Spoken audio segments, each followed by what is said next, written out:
Welcome back friends, एक नए session के साथ आज फिर आए हैं हम आपके सामने। आज हम कंप्यूटर की क्विक रिवीजन सेशन स्टार्ट करने वाले हैं, जिसका पार्ट फर्स्ट आज रहेगा।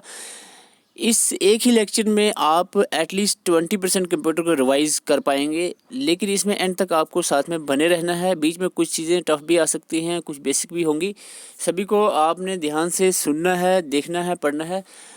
इतने जल्दी आपको कंप्यूटर भूलने नहीं देंगे। एग्ज़ाम चाहे थोड़ा थोड़ा पीछे जा रहा होगा, लेकिन कंप्यूटर आपको भूलने नहीं देंगे, ये हमारा आपसे वादा है। आइए स्टार्ट करते हैं। लेकिन जितना आपको करना ये है कि जितनी भी हमारी कंप्यूटर के सीरीज़ के लेक्चर्स आएंगे वो आप ज़रूर देखें। तो आज का लेक्चर शुरू करते हैं हम क्वेश्चन नंबर 1 से। क्वेश्चन नंबर 1 है the capacity to perform multiple task simultaneously is. यानी यहाँ कंप्यूटर की बात है, capacity of the computer to perform multiple task.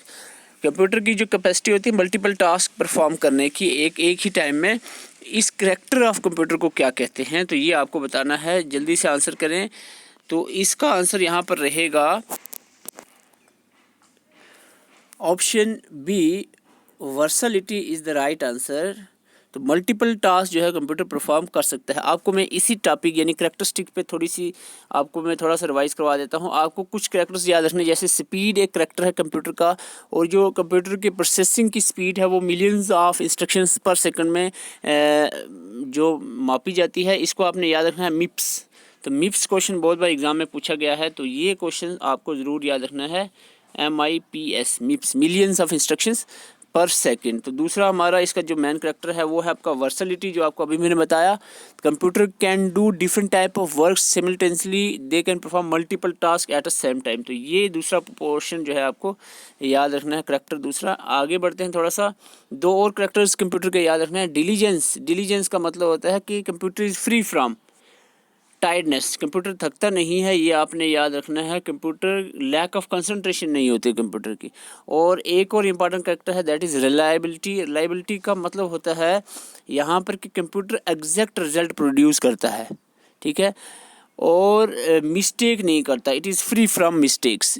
अगर आप मिस्टेक नहीं करोगे, यानी अगर आपने इनपुट सही दिया है तो आउटपुट भी सही ही आएगी, ठीक है। अगर आप 2 + 2 कर रहे हो तो = 4 ही आएगा। अगर आप इनपुट में गलत कर रहे हो, 2 की जगह 1 लिख दिया, तो आंसर आपका 3 आएगा। यानी आप अगर 4 चाह रहे हो कि 4 आए, लेकिन यानी एक और चीज़ यहाँ पर बता दूँ, क्वेश्चन पूछा जाता है GIGO, garbage in garbage out, ये भी रिलायबिलिटी से कंसर्न है, करेक्टर रिलायबिलिटी से कंसर्न है। Garbage in garbage out, GIGO आपने याद है, गार्बेज इन गार्बेज आउट, यानी जैसे इनपुट डालोगे वैसे ही आउटपुट आपको मिलेगा। इसको आप कह सकते हैं faulty input leads to faulty output. अगर गलत इनपुट डालोगे तो गलत आउटपुट आएगा। ये चीज़ें आपको समझनी है। यहाँ पर 10-15 क्वेश्चन एक ही क्वेश्चन में मैंने कवर कर दिए हैं। चाहूँ मैं तो 120 क्वेश्चन, 200 क्वेश्चन इसी एक ही वीडियो में ला सकता हूँ, लेकिन मैं चाहता हूँ चीज़ों को समझ कर आप इस तरह से, यहाँ पर 20 क्वेश्चन बन रहे हैं यहाँ पर अगर बनाने चाहूँ, लेकिन ऐसा नहीं हमने करना। क्वेश्चन 2 है फ्लॉप्स स्टैंड्स फॉर। क्वेश्चन हम वही लाते हैं जो एग्जाम में पूछने के चांसेस इस तरह के क्वेश्चन पूछे जाते हैं। तो फ्लॉप्स, सबसे पहले मैं आपको बता दूँ, फ्लॉप्स जो है ये सुपर कंप्यूटर की जो स्पीड मेजर करने की यूनिट है, फ्लॉप्स, ठीक है। इसकी फुल फॉर्म यहाँ पूछी है, सुपर कंप्यूटर की speed, processor of super computer की स्पीड जो है मेजर करने के लिए आपने याद रखना है। फ्लोटिंग पॉइंट ऑपरेशन पर सेकंड, फ्लोटिंग पॉइंट ऑपरेशन पर सेकंड इसकी फुल फॉर्म रहेगी। आगे बढ़ते हैं। यहाँ पर मिप्स और फ्लॉप्स मैंने क्यों दोनों रखा है, फुल फॉर्म यह है millions of instructions per second, floating point operation पर सेकंड। और ये मैंने इसलिए दोनों लाया, मिप्स क्या करता है, सिंपल कंप्यूटर जो भी नॉर्मल कंप्यूटर है उसकी स्पीड, उसके प्रोसेसर की स्पीड मेजर करने के लिए मिप्स यूनिट लगती है। और फ्लॉप जो होती है सुपर कंप्यूटर की स्पीड मेजर करने की, ठीक है। अगर आपको सुपर कंप्यूटर पूछा तो फ्लॉप्स, अगर आपको सिंपल कंप्यूटर का पूछा, speed of the processor of the computer, तो मिप्स। यहाँ पर अगर ऑप्शन में मिप्स नहीं है तो किप्स है, तो किप्स भी kilo instructions per second, kips भी इसकी जगह कभी कभी पूछा जाता है। तो मोस्टली मिप्स ही देखने को मिलता है, ठीक है। तो आगे बढ़ते हैं। क्वेश्चन 3 के dash is a collection of one or more files that correct flaws in the performance, reliability and security of a specific software product. थोड़ा सा कॉम्प्लिकेटेड क्वेश्चन है, तो इस तरह के कुछ MCQs आपने याद रखने हैं। तो इसको कहते हैं software patch, software patch. Okay, question number, आपको बीच में 1-2 क्वेश्चन बोरिंग आते हैं, आप भागने लग जाओ, हो सकता है आपके आगे बहुत सारी नॉलेज यहाँ इसी वीडियो में छुपी हो, ठीक है, एंड तक ज़रूर बने रहे, बेकार की वीडियो हम नहीं बनाएंगे इस बार, और ख़ास करके आज का लेक्चर बड़ी मेहनत से तैयार किया हुआ है ताकि आपकी कंप्यूटर मैक्सिमम रिवाइज हो जाए, तो आप ज़रूर एंड तक बने रहें। और register capable of shifting its binary information either to right or left is called as. आपको रजिस्टर की टाइप से कॉम्प्लिकेट क्वेश्चन है थोड़ा सा, रजिस्टर की फर्दर टाइप्स होती हैं, अगर आप चाहो तो इनमें आप जा सकते हो, अभी इतना ज़्यादा इसमें जाने की ज़रूरत नहीं है। तो मैं डायरेक्ट बता दूं, सीरियल रजिस्टर होता है जो कैपेबल होता है शिफ्ट करने के लिए बाइनरी इन्फॉर्मेशन को इधर लेफ्ट और राइट साइड। तो आगे बढ़ते हैं। Dash is an interface for connecting 8 और मोर डाटा वायर्स। आपको यहाँ पर पोर्ट के बारे में क्वेश्चन है, कौन सा पोर्ट होता है जो 8 या 8 से ज़्यादा बीट का डाटा ट्रांसफ़र कर सकता है। तो यहाँ पर आपको बताना है इट इज़ पैरेलल पोर्ट। ठीक है, तो आपको होगी ये कहाँ से क्वेश्चन है। मैं अपने नोट्स आपको मैंने दिए हुए हैं, उसमें ये नोट्स से मैंने स्क्रीनशॉट लिए हैं जो चीज़ें मैं आपको बता रहा हूँ। कंप्यूटर पोर्ट्स में मैंने बताया था पैरेलल पोर्ट्स, पहले तो याद रखना कनेक्ट, प्रिंटर, स्कैनर जैसी चीज़ जो पेरिफेरल डिवाइसेस हैं इनको कनेक्ट करने के लिए पोर्ट यूज़ होता है और 8 बिट डाटा ट्रांसफ़र करता है। ये चीज़ यहाँ पर साफ मेंशन है जो आपको क्वेश्चन में अभी देखने को मिली है। सीरियल पोर्ट की बात करें, it connects the modem, plotter वगैरह और 1 बिट का डाटा ट्रांसफ़र करता है एट अ टाइम। USB सबसे फास्टेस्ट होता है, होस्ट बेस्ड होता है और सपोर्ट 127 कनेक्शंस को सपोर्ट करता है। अजय भाटिया जो है इसके फाउंडर रहे हैं, इंडिया ही का बंदा था USB को फाउंडर। फायर वायर की बात करिए, फास्टेस्ट स्पीड जो है इसकी होती है, पीर टू पीर जो है सर्वर पे काम करता है। PS2 की बात करें, पर्सनल सिस्टम 2, एक कनेक्ट करता है माउस और कीबोर्ड को।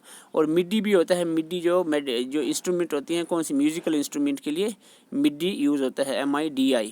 ठीक है, मिडी म्यूजिकल इंस्ट्रूमेंट के लिए जो पोर्ट यूज़ होता है। तो ये पोर्ट्स पे भी आपको लेक्चर्स हमने 16 डाले हुए हैं कंप्यूटर के, वो आप ज़रूर देखें अगर अभी तक आपने नहीं देखे। तो आगे बढ़ते हैं क्वेश्चन नंबर 6 पे। Which of the following memories use a capacitor as its memory cell. बहुत से रेस्पिडेंट को ये क्वेश्चन लग रहा होगा टफ, क्योंकि उनको जो नोट्स उन्होंने लिए हैं अच्छे से पढ़े नहीं हैं। अगर अच्छे से पढ़े होंगे तो आपको आंसर आ जाएगा, इसका आंसर है ड्रैम। ठीक है, कहा मेमोरी जो कैपेसिटर को यूज़ करता है, आपको पता है यहाँ पर SRAM और DRAM इसे क्वेश्चन होगा आंसर इसका। लेकिन अब आपको SRAM और DRAM में कैपेसिटर किस में होते हैं ये याद करने हैं। तो मैं आपको यहाँ बता देता हूँ RAM की 2 टाइप्स। तो यहाँ पर RAM की 2 टाइप है। RAM means random access memory. पहले तो आपको RAM का पता होना चाहिए कि ये वोलाटाइल है और temporary. Volatile means temporary, temporary means अगर लाइट चली जाए, पावर ऑफ हो जाए तो डाटा लॉस्ट। ठीक है, ये बहुत बड़ा क्वेश्चन सीधा यही पूछा जाता है। रैम जो है वोलाटाइल है और इसकी 2 टाइप है, ड्रेम और स्लेम। ड्रेम का मतलब है डायनेमिक रैंडम एक्सेस मेमोरी यानी डायनेमिक रैम, और स्लेम मीन स्टैटिक रैम। यहाँ क्वेश्चन था कि कैपेसिटर किस में होता है, तो यहाँ पर लिखा हुआ है it is made up of memory cells. Memory cell में एक कैपेसिटर और एक ट्रांजिस्टर होता है। ठीक है, ये देखो। और यहाँ पर SRAM की बात करें तो इसमें मल्टीपल ट्रांजिस्टर्स होते हैं, कैपेसिटर नहीं होता। तो इसका आंसर यहाँ से निकलता है। चीज़ों को मैंने आपको जितने नोट्स प्रोवाइड किए हैं वो कंपलसरी हैं, उसमें स्किप करने वाली कोई भी चीज़ नहीं रखी हुई है। ठीक है, वो आप ज़रूर उसको शुरू से एंड तक पढ़ें। आगे बढ़ते हैं। एक और क्वेश्चन यहाँ से पूछा जाता है, कौन सी यहाँ पर टाइप है मेमोरी की जिसको रिफ़्रेश करना पड़ता है। तो आपको याद रखना है DRAM कंटिन्यूसली रिफ़्रेश करना पड़ता है और SRAM को नीड नॉट टू रिफ़्रेश। ये क्वेश्चन भी बहुत बार पूछा गया है। क्वेश्चन आगे बढ़ते हैं। Question number 7, which analyses and execute the source code in line by line manner without looking at the entire program. Question ये बड़ा घुमा फिरा कर आता है। क्वेश्चन पूछा गया यहाँ पर एक्चुअल में लैंग्वेज ट्रांसलेटर से क्वेश्चन पूछा है। लैंग्वेज ट्रांसलेटर जो सॉफ्टवेयर होते हैं वो आपके 3 ही होते हैं, कंपाइलर, इंटरप्रेटर, असेंबलर। तो इन तीनों में से आपको बताना जो लाइन बाई लाइन जो है अपना सोर्स कोड को करता है, क्या ट्रांसफॉर्म करता है। तो यहाँ पर आपको मैं बता दूँ इसका आंसर रहेगा, लाइन बाई लाइन है तो इंटरप्रेटर रहेगा। ठीक है, ये मैंने ट्रिक है, मुझे तभी याद आ रहा है, आपको बता देता हूँ। देखो आपको ये तीनों पता है, असेंबलर बायर हो गया, इसका कोई दोनों से मैच नहीं करता। असेंबलर का होता है असेंबली लैंग्वेज को मशीन लैंग्वेज में कन्वर्ट करना। ठीक है, लेकिन कंपाइलर और इंटरप्रेटर का काम होता है हाई लेवल लैंग्वेज को लो लेवल लैंग्वेज में या मशीन लैंग्वेज में कन्वर्ट करना। ठीक है, दोनों का कंपाइलर हाई लेवल लैंग्वेज को मशीन लैंग्वेज में कन्वर्ट करना काम होता है। फ़र्क कितना है, कंपाइलर कम्प्लीटली एक ही टाइम में सोर्स कोड को ऑब्जेक्ट कोड में एट वंस जो है एक ही बार में कम्प्लीटली ट्रांसफ़र करता है। लेकिन इंटरप्रेटर लाइन बाई लाइन, थोड़ा सा ये उठा देता हूँ, लाइन बाई लाइन ट्रांसफ़र करता है। आपको कैसे याद रखा, आपको दोनों में से एक याद है, कंपाइलर और इंटरप्रेटर में से याद है। देखो मैं आपको बता दूँ, कंपाइलर से कंप्लीट, सी से कंपाइलर, सी से कंप्लीट यानी कंप्लीटली एक बार में कंप्लीटली। दूसरा मतलब इंटरप्रेटर, इसका मतलब क्या हुआ, लाइन बाय लाइन, समझ गए। Okay, question number 8, dash is a software which comes with the permission for people to distribute copies for a limited period. देखो ऐसे सॉफ्टवेयर बताने हैं जो जिनको आपको परमिशन मिल जाएगी, फ्रीली यूज़ कर सकते हो आप, लेकिन कुछ लिमिट तक ऐसे सॉफ्टवेयर बताने हैं। तो फ्रीवेयर तो हो गया फ्रीली, ये तो इसकी परमिशन है, लिमिट का मसला नहीं। शेयरवेयर इसका आंसर रहेगा, shareware is the answer. Open source software भी फ्रीली ही अवेलेबल होते हैं, ठीक है, लिमिट का मसला है। पब्लिक डोमेन सॉफ्टवेयर भी फ्रीली होते हैं, लेकिन शेयरवेयर ऐसे होते हैं कि सर्टन टाइम तक ये फ्री रहते हैं, बाद में इसको चार्ज करना पड़ता है आपको, या पैक खरीदना पड़ता है, प्रीमियम देना पड़ता है आपको। मैं फ्रीवेयर और शेयरवेयर में डिफरेंस बता देता हूँ। Freeware is software that can use be without incurring any cost, बिना किसी पैसा खर्चे। Freeware is often share without including source code. Freeware बिल्कुल फ्री है, लेकिन सोर्स कोड इसका अवेलेबल नहीं, यानी चेंज वगैरह इसमें नहीं किया जा सकता है। स्काइप हो गया, एडोब एक्रोबैट रीडर हो गया, वगैरह वगैरह। शेयरवेयर की बात करें, software that is initially available without any cost, ठीक है, स्टार्टिंग में फ्री होगा, लेकिन however the cost free period usually last for certain period, यानी जो फ्री टाइम होता है ना उसको कुछ देर, 5 महीने के लिए फ्री है, 1 साल के लिए फ्री है, तो इस ऐसे सॉफ्टवेयर को शेयरवेयर कहते हैं, ठीक है, समझा कि फ्रीवेयर और शेयरवेयर में। The display size of the monitor is measure in, display size monitor का वो मेजर किया जाता है डायगोनली, ठीक है, डायगोनली मेजर किया जाता है, ये आपने याद रखना है। आगे बढ़ते हैं। A marker on the computer screen use to show the current position है, मार्कर जो साइन आपको दिख रहा था ना कंप्यूटर जब चलाते हो, तो वो मार्कर साइन जो घूम रहा है, आप कंप्यूटर से माउस से कर रहे हो, यहाँ आप लैपटॉप से आगे पीछे कर रहे हो, तो सिंपल सा आंसर है इसका, कौन वो क्या होता है, it is cursor, cursor. Okay, ये तो बेसिक क्वेश्चन है, क्वेश्चन पूछे जाते हैं एग्जाम में, ऐसे भी पूछे गए हैं recently. Dash a printer is also called as pin printer, कौन से प्रिंटर को पिन प्रिंटर कहा जाता है, तो आपको बता दूं डॉट, डॉट से आता है, dot means dot, pin, dot matric जो प्रिंटर है उसको पिन प्रिंटर भी कहा जाता है। प्रिंटर से एक आध क्वेश्चन ज़रूर पूछा जाएगा, देखो आपको बता देता हूँ पहले ही, तो कंप्यूटर को ज़रूर पढ़ लेना है, प्रिंटर ज़रूर पढ़ना है। इसके लेक्चर 16 दिए हुए हैं प्लेलिस्ट में, कंप्यूटर के लेक्चर्स आप ज़रूर ढूंढें और वहाँ से आप लेक्चर्स देखें, और जितने भी चैनल पे आपको दिख रहा है अच्छा पढ़ा रहे हैं तो आप ज़रूर उस पर विजिट करें। क्वेश्चन 13 की बात करें, dash is a data area is shared by hardware device or program process that operates at different speed or with different sets of priorities, तो यहाँ पर इसका आंसर रहेगा data area shared by hardware and program, ठीक है, hardware और जो man memory के बीच में होता है दैट इज़ बफर की यहाँ पर बात चल रही है। Dash is a computer storage that only maintain its data while the device is powered, मैंने अभी थोड़ी देर पहले इसका आंसर बताया था, यानी ओनली काम करता है जब पावर्ड, यानी बिजली है तब तक डाटा स्टोर करेगी, लाइट चली गई, पावर ऑफ हुई तो डाटा लास्ट। ऐसी मेमोरी को कौन सी मेमोरी कहा जाता है, अभी थोड़ी देर पहले बताया था, वोलाटाइल मेमोरी, यानी temporary memory, temporary volatile temporary memory होती है। क्वेश्चन समझ आया आपको, क्वेश्चन को समझना है फिर आंसर मिलेगा आपको। देखो यहाँ पर दिया है, आप इसको चाहो तो वीडियो पास करके रीड आउट कर सकते हो, प्राइमरी और सेकेंडरी मेमोरी में क्या डिफरेंस है। Okay, dash is the first layer of software loaded into computer memory when it starts up. देखो जब भी कंप्यूटर स्टार्टअप की बात चले तो यहाँ तो आंसर 3 आंसर इसके हो सकते हैं। बूटिंग, पहला आंसर ऑप्शन में हो सकता है आपका बूटिंग में ट्रिक बता रहा हूँ, ठीक है, दूसरा हो सकता है आपका बायोस, और तीसरा हो सकता है आपका ऑपरेटिंग सिस्टम। तो तीनों में से जो ऑप्शंस में आता है आपको आंसर बनता है। वैसे एक लॉजिकल ट्रिक बता रहा हूँ, ट्रिक इसमें लॉजिक कोई नहीं है, ट्रिक बता रहा हूँ, तो ये आपने आता है। बूटिंग स्टार्टअप प्रोसेस को कहते हैं, बायोस जो है स्टार्टअप प्रोसेस में बायोस काम आता है, और ऑपरेटिंग सिस्टम जो है ये बायोस भी एक ऑपरेटिंग सिस्टम में की कैटेगरी में ही आता है। तो ये तीनों आंसर में से कोई भी एक आंसर इसका हो सकता है, ये आपने याद रखना है। ओके, तो आपको होप ये बहुत इंपॉर्टेंट चीज़ मैंने आपको बता दी है। Booting, BIOS basic input output system, BIOS और ऑपरेटिंग सिस्टम, तीनों यहाँ जब भी आपको स्टार्टअप कंप्यूटर का क्वेश्चन पूछा जाए तो ये बताना है। Question 16, the load instructions is mostly used to designate a transfer from memory to processor register known as, तो यहाँ पर आपको पूछा गया है कि ये load instruction is mostly used designated transfer memory to processor register is known as. तो यहाँ पर एक्यूमुलेटर का यहाँ पर एक क्वेश्चन थोड़ा सा कॉम्प्लिकेट आ गया है। आगे बढ़ते हैं। Which of the following unit can be use to measure the speed of the computer. Simple है, पहले बता चुका हूँ आपको। स्पीड ऑफ द कंप्यूटर पूछा गया है तो मिप्स आ जाएगा। अगर आपको पूछा है speed of the super computer तो यहाँ पर ऑप्शन में फ्लॉप्स जो है, फ्लॉप्स ऑप्शंस में होता। ओके, लेकिन यहाँ पर कंप्यूटर की स्पीड पूछी है इन जनरल तो मिप्स इसका आंसर है, millions of instructions per second. The average time required to reach a storage location in memory and obtain its content is called as. तो यहाँ पर पूछा गया आपको एवरेज टाइम, जो एक एवरेज टाइम रिक्वायर होता है to reach a storage location, किसी भी चीज़ को, किसी भी इंस्ट्रक्शंस को स्टोरेज लोकेशन तक पहुंचने के लिए मेमोरी में, and obtain its content is called, और अपना कंटेंट यानी एक्सिक्यूशन हो सके, तो इस टाइम को हम क्या कहते हैं, it is called as access time. Okay, थोड़ा सा इस पे नज़र लगा लेते हैं। कुछ और टाइम आपको बता दूं, जैसे एक थ्रोपुट टाइम होता है, ठीक है। थ्रोपुट टाइम होता है number of processes that complete their execution per unit time, इसको कहते हैं थ्रोपुट टाइम। ये आप ज़रूर रीड आउट करें, नई चीज़ है। टर्न अराउंड टाइम कहते हैं amount of time to execute a particular process.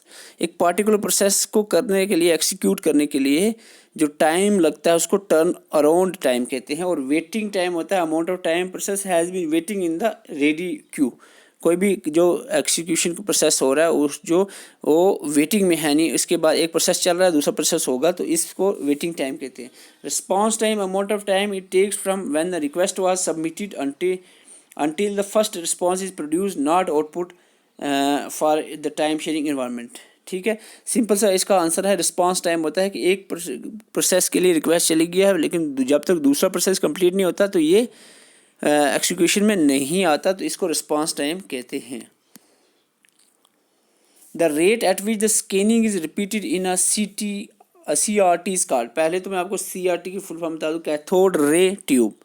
पहले ज़माने के जो पीछे बड़ा सा टीवी टाइप का कंप्यूटर होता था ना, उसको कैथोड रे ट्यूब कहते थे, जिसमें वैक्यूम ट्यूब वगैरह यूज़ होते थे फर्स्ट जनरेशन के कंप्यूटर जैसे।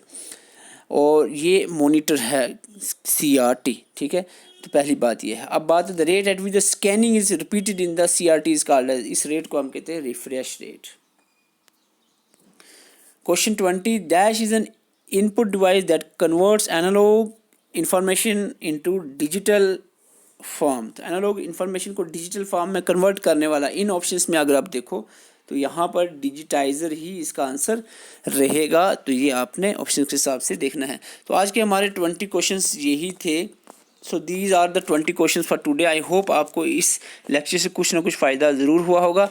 2-3 बातें आपसे करनी है। सबसे पहली बात कि आप में से बहुत सारे स्टूडेंट्स ऐप के बारे में कह रहे हैं कि ऐप में कुछ एरर आ रहा है। एक्चुअल में ऐप में सिर्फ एयरटेल यूज़र जो हैं, जिनकी सिम एयरटेल है, उनमें प्रॉब्लम आ रही है। बाकी वाईफाई, जियो, अदर सिम्स पे अच्छे से चल रही है ऐप। और मॉक टेस्ट आप प्रैक्टिस कर रहे हैं, बहुत सारे एस्पिरेंट आप भी कर सकते हैं। JKSB स्टडी फास्ट करके सर्च कर सकते हैं प्ले स्टोर में जाकर, और ऐप वहाँ से इंस्टॉल कर सकते हैं। और दूसरी बात, जो एयरटेल यूज़र्स हैं उनके लिए हम नई ऐप बना रहे हैं। 2-3 अनअकैडमी से हमने कांटेक्ट किया है और अनअकैडमी की ऐप बन रही है। हमने प्ले स्टोर में उसको डाल दिया अपग्रेड होने के लिए। 5-6 दिन के अंदर ऐप हमारे पास आ जाएगी। तो आपके लिए देखो, हज़ारों रुपये, आप 50-100 रुपये के नोट्स आपको लेने पड़ जाते हैं, तो आप कहते हो कि भाई आप ये कर रहे हो वो कर रहे हो। हज़ारों रुपये यहाँ 10,000 20,000 ऐसे पैसे देने पड़ते हैं, ठीक है, ऐप्स बनाने के लिए। और दूसरी बार ऐप बना रहा हूँ ऐप के लिए, सिर्फ एयरटेल यूज़र्स के लिए बना रहा हूँ ऐप, ये जो अनअकैडमी के लिए। बाकी नॉर्मली चल रही है जियो और बाकी पे जो ऐप हमारी बनी ऑलरेडी वो चल रही है। एयरटेल यूज़र के लिए हम नई ऐप बना रहे हैं, उसमें बहुत सारा पैसा लगा, आपसे नहीं ले रहे हैं, ठीक है। तो ऐसी बात नहीं होती, हम कोशिश अपनी तरफ से पूरी कर रहे हैं कि आपको कुछ ना कुछ फ़ायदा हम अपनी तरफ से ज़रूर दे सकें। तो चैनल पे नए, चैनल को सब्सक्राइब करें, वीडियो अच्छी लगे तो लाइक करें और प्लेलिस्ट में ज़रूर विजिट करें। और जितने भी हमारे MCQ प्रैक्टिस हैं या जितने भी लेक्चर्स हैं आप ज़रूर देखें। Thank you for watching.